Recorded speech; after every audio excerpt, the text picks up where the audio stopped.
కాంగ్రెస్ ప్రభుత్వం కరెంటు నీళ్ల బిల్లుల మోత మోగిస్తుండటంతో నగర ప్రజలు ఉక్కిరిబిక్కిరవుతున్నారు. ఇచ్చిన హామీలు అమలు చేయకపోగా గ్రేటర్ ప్రజలకు కొత్త సమస్యలను తీసుకొస్తూ వేధింపులకు పాల్పడుతున్నారు.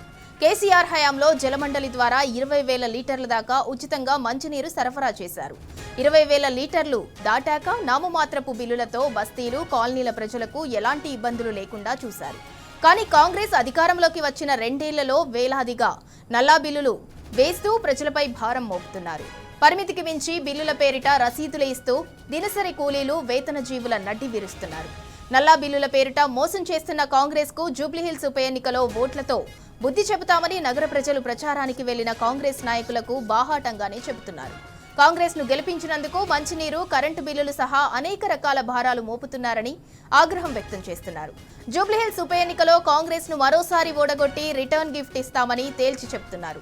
కాలనీలు, బస్తీల్లోకి వెళ్లిన బీఆర్ఎస్ శ్రేణులకు తమ బాధను వివరిస్తూ కాంగ్రెస్ మోసాలను చెప్పుకుంటున్నారు. ఎట్టి పరిస్థితుల్లో మాగంటి కుటుంబానికి అండగా ఉంటామని స్పష్టం చేస్తున్నారు. నమ్మించి నట్టేటు ముంచుతున్న కాంగ్రెస్ ను కాలగర్భంలో కలిపేస్తామని హెచ్చరిస్తున్నారు. కాంగ్రెస్ ప్రభుత్వం జలమండలి అధికారులు ఎన్ని రసీదులు ఇచ్చినా బిల్లులు చెల్లించబోమని తెగేసి చెబుతున్నారు.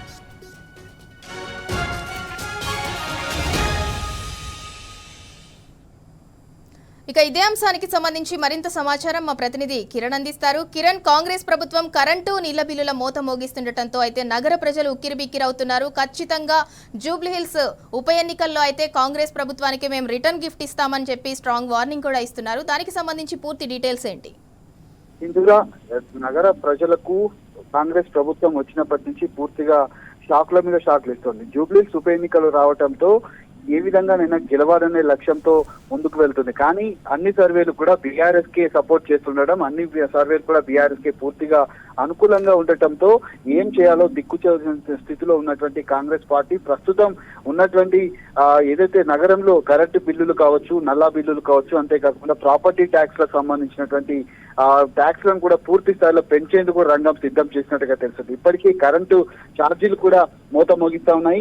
అంతేకాకుండా నీటి బిల్లులు ఏవైతే ఉన్నాయో అవి కూడా పూర్తి స్థాయిలో వేలాదిగా బిల్లులు వస్తుండటంతో ఉన్నటువంటి నగర వాసులంతా కూడా, అపార్ట్మెంట్ వాసులు కావచ్చు, ఏదైతే బస్సుల్లో ఉన్నటువంటి వాళ్ళు కూడా పెద్ద ఎత్తున ఇబ్బందులు పడుతున్నటువంటి పరిస్థితులు కనిపిస్తా ఉన్నాయి. ఈ నేపథ్యంలోనే నల్ల బిల్లులకు సంబంధించినటువంటి అంశంలో ఈ ఉచిత 20,000 లీటర్ల నీటిని గత జిహెచ్ఎంసీ ఎన్నికల్లో గత ప్రభుత్వం, బీఆర్ఎస్ ప్రభుత్వం దీన్ని చేపట్టింది.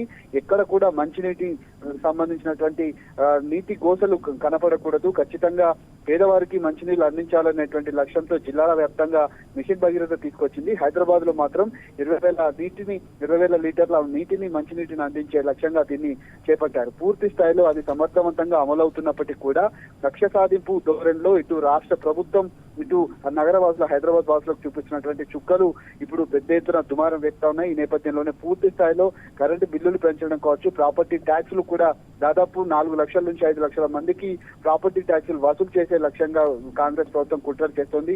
జూబ్లీహిల్స్ ఎన్నికల్లో ఏ విధంగా గెలవాలనే ఆలోచన చేయకుండా పూర్తిగా ఓడిపోతున్నామనే డైలమాలోనే పూర్తి స్థాయిలో ఇలాంటి కుట్రలకు తెరలేపిందని కూడా పెద్ద ఎత్తున దుమారం అయితే రేగుతున్నటువంటి పరిస్థితులు అయితే కనిపిస్తా ఉన్నాయి.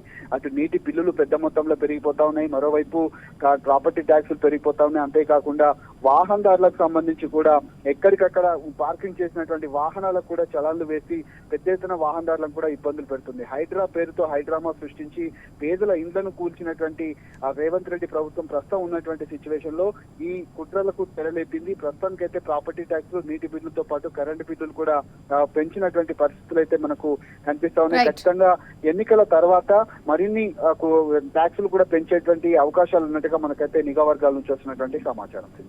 Right, thank you Kiran. ఇక మొత్తానికి కాంగ్రెస్ ప్రభుత్వం కరెంటు, నీళ్ల బిల్లుల మోత మోగిస్తుండటంతో అయితే నగర ప్రజలు ఉక్కిరిబిక్కిరవుతున్నారు. ఇచ్చిన హామీలు అమలు చేయకపోగా గ్రేటర్ ప్రజలకు కొత్త సమస్యలనైతే కాంగ్రెస్ తీసుకొచ్చి వేధిస్తుందని చెప్పి వారు మండిపడుతున్నారు. మరోపక్క జూబ్లీ ఉప ఎన్నికలో కాంగ్రెస్ కు ఖచ్చితంగా మా ఓటుతోటి రిటర్న్ గిఫ్ట్ అయితే ఇస్తామని చెప్పి నగరవాసులు అయితే తేల్చి చెప్తున్నారు.